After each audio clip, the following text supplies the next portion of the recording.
Bismillahirrahmanirrahim. Assalamualaikum warahmatullahi wabarakatuh. Kembali lagi dengan saya Kang Gilang. Kali ini saya bertepatan lagi ada di Tani Kota Agrowisata di daerah Dago. Nah, kali ini saya kedatangan seorang pelatih archer di Bandung. Salah satunya Kang Dea ya. Beliau paham tentang beberapa teknik, salah satunya teknik going, mamluk, dan Arab archery. Iya. Nah, kali ini saya mau berbincang-bincang tentang teknik going dulu nih. Nah, salah satunya saya pun sudah mempersiapkan pertanyaan-pertanyaan yang biasa archer pemula ataupun yang sudah mahir ataupun yang setengah-setengah. Nah, ini kita membahasnya langsung dari buku juga ya. Salah satunya buku apa tuh tentang going? Ya, jadi saya sendiri mempelajari panahan. Ini karena kita panahannya panahan tradisional, kita mempelajari langsung dari bukunya ya, biar kita tahu dulu teks aslinya seperti apa. Walaupun nanti secara praktek mungkin kita bisa sharing atau bisa berbagi, mencari lagi dengan teman-teman pemanah. Di antaranya kita punya, alhamdulillah, buku yang mungkin teman-teman biasa sebut buku going, tapi judul aslinya ternyata The Way of Archery. Iya. Oh, coba. Nih, ini bukunya. Ini bisa didapatkan di mana bukunya? Ya, belinya di eBay ya, gitu kalau nggak salah. Iya, jadi ini. Kirain di Gramedia. Bukan, impor. Ya, ini masih impor Qadarullah ya. Jadi alhamdulillah saya pribadi sudah Kedepanin. Siap. Sini aja. Saya pribadi sudah membaca buku ini secara utuhnya dari depan sampai ke belakang, utamanya mengenai teknik, Pak. Tapi kalau untuk mengenai equipment sepertinya belum. Tapi insya Allah teknik sedikit banyak insya Allah paham. Oke, kita lanjut ke pertanyaan berikutnya. Kita bincang-bincang santai saja tentang panahan, tentang buku The Way of Archery. Artinya apa? Jalan pemanah. Ya, jalan pemanah. Lurus jalan apa ente? Harusnya tulis ya teh, lurus apa belok apa gua. Siap. Nah, mungkin beberapa saya dapatkan pertanyaan-pertanyaan ini dari IG ataupun Facebook yang inbox melalui DM pun ada gitu kan, atau WhatsApp pun ada. Jadi ada beberapa yang ingin dibahas tentang going. Nah, ada yang bertanya, salah satunya yang yang familiar atau yang umum lah. Salah satu pertanyaan pertama seperti ini. Apa itu going, Kang? Ya, mungkin kalau ditanya apa itu going, ya mungkin secara global, secara umum going diketahui sebagai teknik, Kang. Ya, jadi going itu kita kenal di Indonesia sebagai salah satu teknik memanah, yang mana itu dicetuskan atau ditemukan, dirumuskan oleh seseorang yang bernama Going, itu dalam buku ini. Oh, jadi going itu nama orang. Nama orang going itu. Bukan nama kerajaan, bukan. Oh, berarti nama orang going itu. Kalau bukunya The Way of Archery. Ini kalau Justin Jitian and Justin Ma ini siapa ya? Ya, itu mereka berdua penerjemah. Oh, penerjemah tersebut. Penerjemah dan ada juga. Oke. Lanjut ke pertanyaan kedua, berarti yang tadi sudah terjawab ya. Siapa itu going? Ternyata going itu nama orang ternyata. Jadi kalau misalkan Kang Dea aja, berarti going itu lebih cenderung ke role model. Kalau misalkan Kang Dea jago, punya teknik bagus, nanti ada teknik mazhab Kang Dea. Iya. Oke, siap. Pertanyaan kedua. Siapa sih going itu? Kalau tadi kan going itu nama orang, nah berarti kan bersambung nih ke pertanyaan yang kedua. Siapa sih going itu? Ya. Gitu. Jadi going ini memang beliau terkenal ketika kalau saya baca itu di Ya di sini ada tahunnya ya, tahun 1637. Nah itu mungkin ketika buku ini ditulis. Dan beliau ini memang kalau saya baca, kalau tidak salah itu military advisor, jadi penasihat militer di Cina pada dinasti Ming. Ya dinasti Ming sendiri itu kalau tidak salah dari tahun 1300 sampai 1600 sekian. Nah Gao Ying ini di akhir-akhir masa dinasti Ming, nah beliau sebagai penasehat militernya. Jadi kalau saya baca dia tuh membetulkan teknik militer yang kurang efektif gitu. Teknik memanah terutama ya. Jadi saat itu kebetulan militer Cina di sana itu banyaknya panahan. Salah satunya Gao Ying ini chiefnya kalinya atau coach, lebih dari coach kalau penasehat Pak. Berarti chiefnya si panahan militer itu berarti ya. Masya Allah. Sedikit agak terbuka nih tentang Gao Ying. Jadi paradigma teman-teman tentang Gao Ying ataupun apa, walaupun itu berjudul misalkan militer Cina ataupun berjudul The Way of Archery, itu sebetulnya tidak ada kaitannya dengan siapa yang mau menjadi pengikut, mungkinnya siapa yang mau mencoba tekniknya ataupun jadi tanpa ada batasan-batasan kita pelajari saja. Kita harus lebih bijak dalam segi keilmuan panahan ini dan disiplin juga. Jadi ketika Kang Dea pun sama disiplinnya, ketika beliau sudah baca buku ini khatam, dia baca buku yang lain. Buku ini khatam, baca buku mungkin begitu ya. Insyaallah. Nah, alhamdulillah Kang Dea ini akhirnya bisa bijak mengendalikan keilmuannya sendiri yang didapat walaupun hanya dari buku. Dan saya beberapa kali lihat Kang Dea pun berdiskusi juga nih dengan coach-coach yang lain. Oke, kita lanjut ke pertanyaan yang ketiga. Yang ketiga sih sebetulnya tadi udah dijawab. Pertanyaan ketiga, pertanyaan begini, apa hubungannya dengan Chinese military? Tadi kalau dijawab penasehat ya. Kita lanjut ya ke yang keempat. Nah, di sini apa sih kelebihan Gao Ying di antara panahan lain, anggaplah gitu? Kenapa dia spesial, lebih spesial gitu sampai mengeluarkan bukunya, sampai jadi role model Gao Yingnya. Orang Gao Yingnya bisa jadi role model dan sampai sekarang bukunya diterjemahkan dan mulai rame lagi nih tentang Gao Ying ini. Apa sih kelebihannya?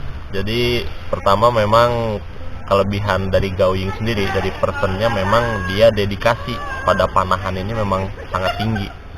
Jadi dari usia muda dia sampai tua, disebutkan ketika menulis buku ini dia udah 66 tahun, udah sangat tua, sepuh. Ya. Jadi ketika dia udah tua dia berpikir ini ilmunya masa mau dibawa mati, kira-kira gitulah. Jadi dia menulis buku ini. Nah itulah dari yang pertama, kelebihan dari orangnya dulu. Nah selanjutnya dari tekniknya itu juga ada perbedaannya dibanding teknik yang sebelumnya kita kenal. Mungkin teman-teman mengenalnya teknik Mamluk gitu ya, teknik Arab ya, tahulah, atau buku Furusya. Ya, Furusya. Itu mungkin teknik yang kita kenal sebelumnya. Nah ini ada perbedaan yang mungkin bisa dibilang salah satu kelebihan Kang Gio dari teknik yang sebelumnya kita kenal, yaitu mengutamakan stabilitas. Jadi ketika memanah itu sebisa mungkin, maka ditulisnya ada balance ya di dalam buku ini. Kita harus balance ketika sebelum melepas anak panah. Dan juga kalau dilihat dari segi buku, ini memang kelebihannya satu adalah sangat detail. Dia detail dalam menjelaskan bagaimana sikap seorang pemanah ketika memanah. Dari mulai kaki, mungkin kalau kaki mah Furusya juga ada ya, kaki. Nah di buku ini mah sampai ke perut itu harus seperti apa. Berarti lebih cenderung ke baku. Lebih baku. Jadi malah kalau menurut saya, kalau saya lihat panahan modern mungkin mengambilnya dari sini Kang Gio, mungkin gitu ya. Nah, bisa jadi ya. Karena kan kembali lagi panahan modern itu sebetulnya perkembangan panahan tradisional. Nggak mungkin juk-juk ada panahan modern aja tanpa ada melewati fase tradisional dulu. Betul. Nah jadi di buku ini juga dia menjelaskan sedemikian rupa tekniknya yang digunakan oleh Gaoying ini, dan juga plus bantahan terhadap teknik yang lain. Oh gitu. Ya, jadi ada bantahan-bantahan juga. Jadi menurut Gaoying ini ada beberapa teknik yang menurut dia ini tidak efektif, tidak bagus untuk digunakan gitu. Menurut Gaoying. Jadi semacam mempromosikan tekniknya dia gitu. Ini udah penelitian saya yang bagus. Itu kalau yang saya tangkap dari buku ini gitu kan gitu. Saya pikir YouTuber doang yang saling bantah. Ternyata buku juga zaman dulu ada saling bantah nih. Gak. Jadi saya agak tertarik nih tentang pembantahan kita. Next dulu lah pertanyaannya. Jadi saya yang agak tertarik nih bertanya ke Kang Dea. Contoh bantahan-bantahan ataupun apa aja sih yang dibantah oleh Gaoying Ya, ini? yang pertama Satu atau dua hal lah gitu. Siap. Yang pertama-tama mungkin jelas ya di semua disiplin memanah itu ya disiplin memanah atau di semua buku, di semua penulis tentang panahan itu pasti membantah teknik yang secara fundamental itu salah. Yang kemarin kan Pespating buka pelatihan fundamental. Nah, jadi kalau secara fundamental salah, itu mereka setuju nih salah, kata Arab Arjani juga salah. Misal contohnya, kan secara fundamental si tangan itu mungkin harus lurus ya, bahu tuh. Misal gitu. Terus ketika memanah, misal si orang tersebut nih baru misalnya, begini memanahnya. Nah, itu disalahin, nih sama ini salah, Arab Arjani salah, semua salah itu. Ya, Secara fundamental pasti dibantah. Umumnya itu salah. Ya. Gitu. Makanya itu dulu secara fundamental pasti dibantah oleh buku Gaoying ini. Nah, yang kedua bantahannya adalah mungkin kalau saya lihat perbedaan ya dari buku ini dan buku Arab Archery mungkin. Saya juga alhamdulillah bawa buku Arab Archery. Buku Arab Archery beli di mana? Sama di eBay. Nanti ini diwakafkan karena sudah hatam semua. Aduh. Ya, jadi salah satunya gini, Gaoying itu tidak setuju ya mengenai teknik yang disebut teknik release, thrust forward dan snapback dalam bahasa Inggris begitu. Dan ketika saya lihat di gambar yaitu Justin Ma sedang memperagakan seperti apa sih contoh thrust forward dan snapback itu menurut saya mirip seperti katrahnya Mamluk, Pak. Mirip seperti katrahnya Mamluk. Dan memang salah satu prinsip Mamluk itu adalah gerakan sikutan. Nah, sama sekalipun standar bow kalau misalkan ininya nggak lepas, bahkan ada yang ketika latihan ini didorong ke belakang biar emang ya ngebuka emang betul. Di beberapa teknik juga ada. Jadi ada perbedaan ibaratnya yang ketika kita melaksanakan misalnya teknik yang direkomendasikan oleh Gaoying, kita tidak bisa menggunakan teknik yang lain gitu. Jadi udah Gaoying katrah gitu, mau katrah nggak bisa bilang Gaoying gitu. Oh, berarti di Gaoying nggak ada katrah gitu. Ada. Nah, kenapa bisa kayak gitu? Ada nggak penjelasannya? Ada, alhamdulillahnya. Kan katrah tuh lebih cenderung ke follow through atau gerakan lanjut lah, atau buangan momentum yang saya tahu, yang saya pelajari bahwa ada energi yang masih tersimpan dalam busur ataupun ini ya dia sebaiknya dikeluarkan gitu, dibuang. Dari beberapa yang saya tahu di recurve biasa pakai sling gitu kan. Kompon juga mungkin sama gitu kan, apalagi ya banyak lah kompon yang aksesorisnya banyak gitu kan, karet-karetnya itu kan damper juga, itu kan berarti energinya ada tuh di busur gitu. Nah, kenapa Gaoying sendiri tidak ada itu gitu? Kenapa? Jadi ini mah beda antara fast forward dengan follow through. Kalau follow through nampaknya tidak dibantah oleh Gaoying ya. Ini jadi seru juga ya, ngebaca agak dalam ya. Jadi dalam. Tadinya mau ringan-ringan tapi ternyata berujung sebenarnya dalam. Ya, jadi dalam bukunya dia memberikan penjelasan. Jadi setiap bantahan dia nggak cuma ngebantah itu nggak gitu. tapi dia ini nggak bagus. Kenapa? Dia ngasih Jadi ada alasan, ada definisinya kenapa. Ya, jadi kita ketahui bahwasannya yang tadi saya udah paparkan, bahwasannya Gaoying ini lebih mengutamakan balancing itu, Kang Gio. Jadi ketika keseimbangan betul, Kang Gio. Jadi ketika full draw itu balancing, kita harus balance antara badan sebelah kanan, badan sebelah kiri, atau bahu kanan, bahu kiri itu harus balance ya. Nah, kenapa dia tidak menganjurkan thrust forward dan snap back? Itu karena ketika kita sudah balance, kalau kita menyengajakan snap back itu dikhawatirkan mengurangi balance. Ya betul juga sih, logikanya ke sana. Biasanya yang terjadi kalau di panahan tradisional kan dia memang arrow-nya dia sudah agak miring ya. Ya, dalam artian beda dengan titik senternya si panahan modern yang udah di tengah, jadi offline-nya sudah di tengah gitu kan. Ya memang kalau misalkan kita telah katra yang belakang, mungkin ibarat buangan momentum belakang telat atau step back tadi, ya mungkin arrow-nya lebih cenderung ke kanan, biasanya begitu. Karena kan melencengnya pasti ke kanan kan kalau si tradisional, karena posisinya udah posisi offline-nya di kanan kan. Kalau misalkan kecepatan buangan ke depan, dia beloknya ke kiri. Ya, emang betul sih, memang betul. Tapi kan bagusnya bareng gitu. Lihat asa gampang gitu. Ya maka dari itu Gaoying tidak menganjurkan, Kang Gio. Jadi berarti sebaiknya stuck diam gitu.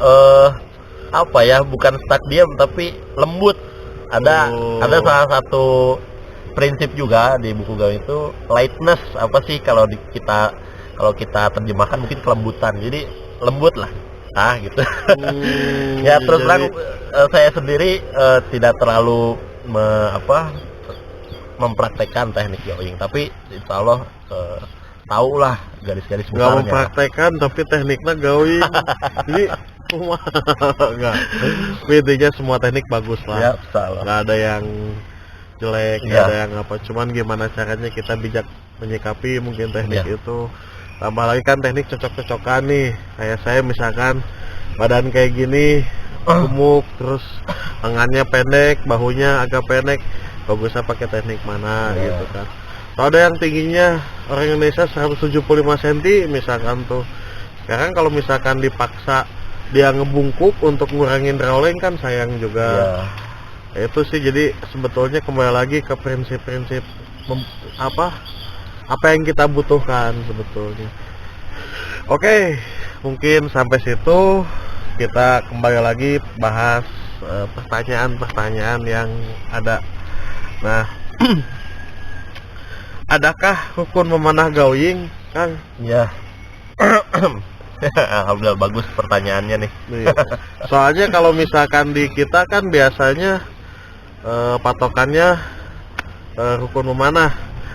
Di Mamluk ataupun di Purusiyah itu pastilah ya ada Oke, saya ada permintaan diminta live Facebook katanya Kang, sambil live Facebook. Oke, kita siaran mulai ya.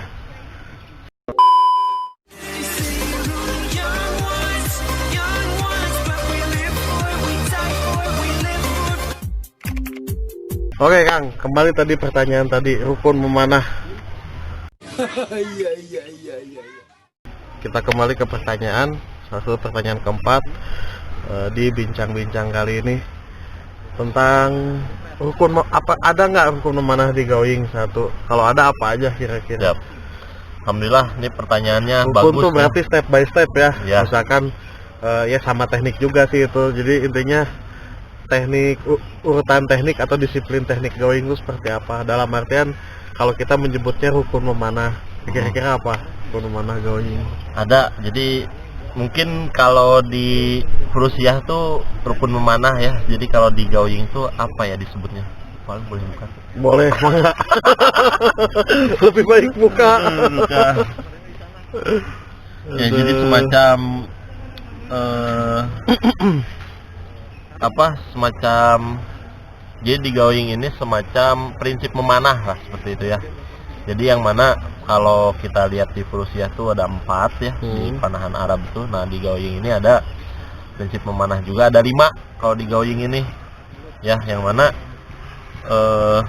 di kelima prinsip memanah tersebut kalau kita runut ternyata dia memang berurutan ya. Mungkin kalau kemarin teman-teman lihat teknik fundamental ya dari Vespati, kita juga punya 4 langkah memanah ya kan Gio ya. Nah jadi sebenarnya sih sama-sama aja gitu, kayak dari Kisikli, Kim Yung kan kemarin kita bahas juga. Dari mana lagi, Rusia, dari apa lagi ya kemarin, lupa. Korea, Amerika, Rusia, satu lagi ada apa ya? Itulah Vespati. Oh iya, Vespati. Bahan dari Vespati juga. Siap.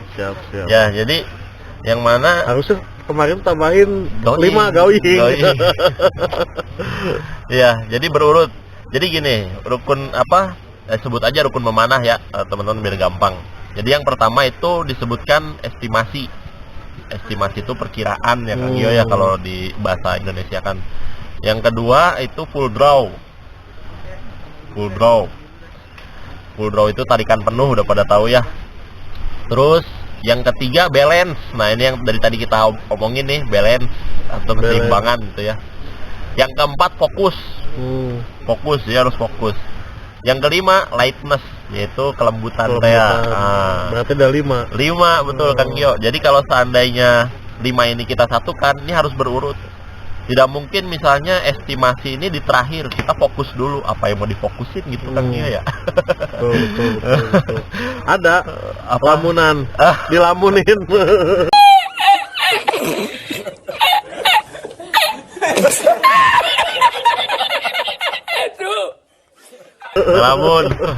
Ngelamun itu fokus, ngelamun juga.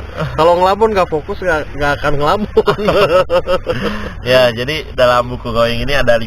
Nah kalau penjabarannya gampangnya mungkin bisa saya jabarkan kayak gini.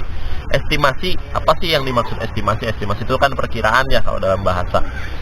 Nah jadi ketika pemanah masuk ke tempat panahan, maupun indoor maupun outdoor, dia mau menembak, mau memanah, dia harus bisa mengestimasikan atau memperkirakan nih jaraknya berapa gitu. Ya kan tinggal diukur. Nggak boleh. Boleh. Kalau sekarang mungkin gampangnya begitu. Kita masuk ke tempat panahan udah pada diukur ya Kang Gio ya. Ini 15 meter, ini 20 meter. Berarti ternyata dulu mah tidak begitu. Tidak. Dulu mah sama sih, bahwa jarak itu untuk pemanah tradisional itu tidak diberitahu bagusnya gitu. Ya, jadi kita bisa mengira-ngira gitu. Kalau di sini estimasi, kalau yang saya baca itu ya mengira-mengira gitu, bahwa dalam artian feeling kita nyampe nggak ke tempat itu gitu. Kita harus bisa merasakan posisi kita ke posisi target. Nah, bagusnya mungkin kalau perlombaan bagusnya tanpa dikasih tahu berapa meter. Wah, susah dong Kang Gio ya. Lebih susah. Ya kan kita nggak pakai pisir. Iya. Kecuali kita pakai pisir, baru ada hitungannya. Oh itu 50 meter. Oh ini. Kan kita mah tanpa pisir kita mah. Pisir mungkin tangan. Iya. Kecuali kalau housebow-nya yang dipakai tali atau nggak pakai strip itu, pakai sentimeter di lims. Nggak jarang lah itu. Iya. Oke. Ya, jadi itu yang pertama, estimasi. Kita harus tahu dulu nih sebelum memanah ya. Ini jarak berapa kira-kira. Jadi kalau seandainya tadi di zaman sekarang mah si jaraknya udah ditentukan, ini 15 meter, ini 20 meter, maka itu lebih gampang sebenarnya kalau untuk sekarang.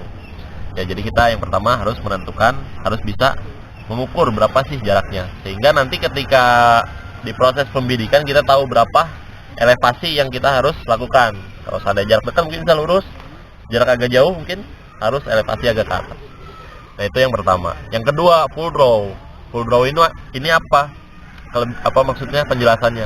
Kenapa kita harus mencapai full draw?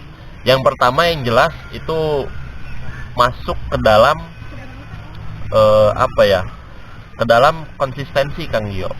Jadi kita harus tahu mana patokan tarikan kita full Kang Gio.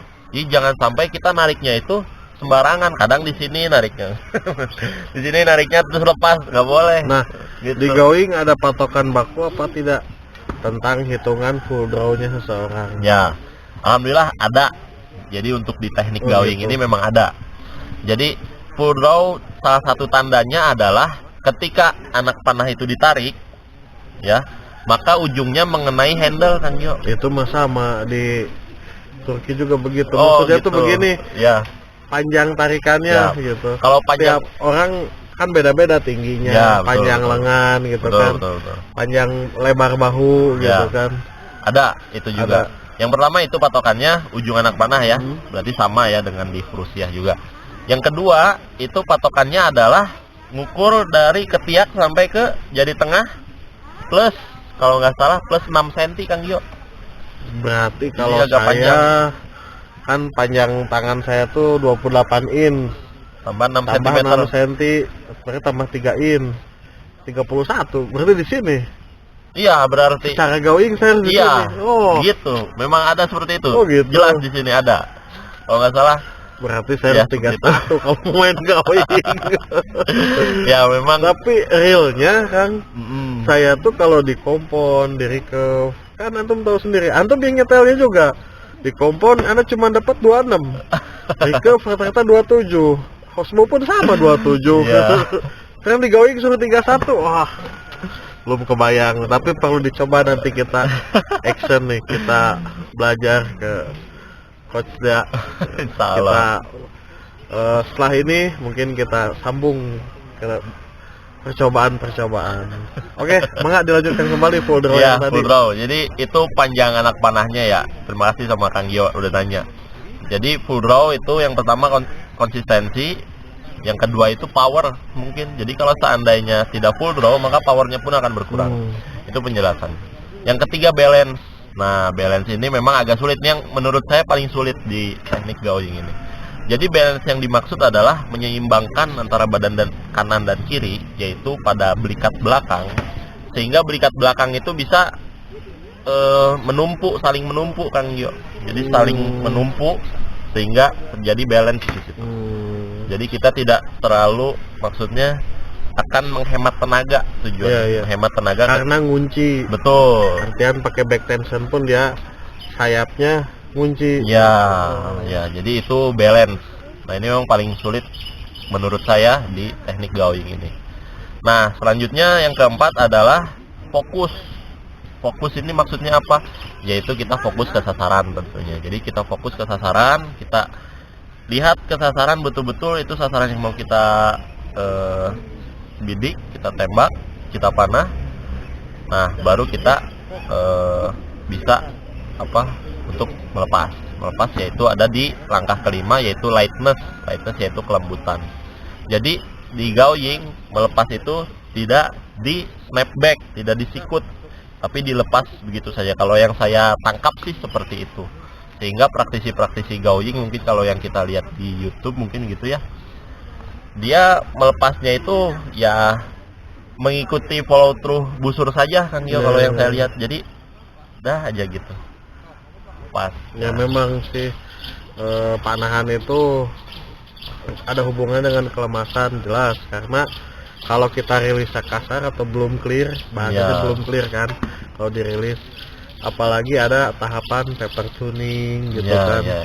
Nah itu kan salah satu ya tantangan bagi archer gitu kan, dia percuma ngebidik tapi ketika aeronya atau rilisnya nggak bersih gitu, dalam artian ya nggak akan dapat Ya, hasil betul, gitu. betul. Nah, itu salah satu PR juga, berarti harus paper tuning. Jadi saya lihat tembakan-tembakan Justin mah di YouTube pun lurus bagusnya. Jadi dia tidak miring, tidak ke atas atau ke bawah, gitu, dia lurus Ya. tembakannya. Jadi bukan masalah tembakan deketnya. Ya. Bagi saya di video-video tuh bukan masalah tembakan deket atau jauhnya, bukan, tapi lurusnya tembakan itu Ya. gitu. Percuma kita jauh-jauh tapi ada yang nungging, ada yang walaupun kita kena titik X gitu kan, itu kan takdir Allah juga gitu kan. Cuman lurusnya laju anak panah ini memang harus ikhtiar kita yang memang mengendalikan gitu kan.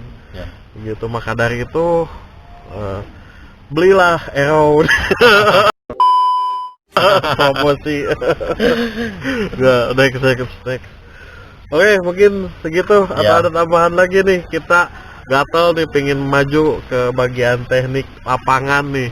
Jadi ketika kita sudah ngobrol panjang, kita pun harus bisa mengamalkan nih.